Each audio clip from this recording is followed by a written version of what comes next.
ગુજરાત સરકાર અને કેન્દ્ર સરકાર દ્વારા ગામડા તેમજ શહેરોના સર્વાંગી વિકાસ માટે વિવિધ યોજનાઓ હેઠળ લાખો કરોડોની ગ્રાન્ટ ફાળવવામાં આવે છે. આ યોજનાઓની માહિતી લોકો સુધી પહોંચે અને વિકાસના કાર્યો અંગે ગ્રામજનો અવગત બને તે હેતુથી બનાસકાંઠાના ડીસા તાલુકાના જૂના ડીસા ગામે ગ્રામ પંચાયત દ્વારા સામાન્ય જાહેર સભાનું આયોજન કરવામાં આવ્યું.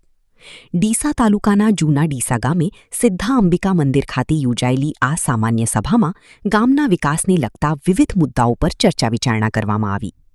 સરપંચ અમૃતભાઈ જે પુનડિયા તથા જિલ્લા ડેલિગેટ આંચલબેન બ્રહ્મભટ્ટની અધ્યક્ષતામાં યોજાયેલી બેઠકમાં રાજ્ય અને કેન્દ્ર સરકારની વિવિધ વિકાસ યોજનાઓ અંગે ગ્રામજનોને માહિતી આપવામાં આવી.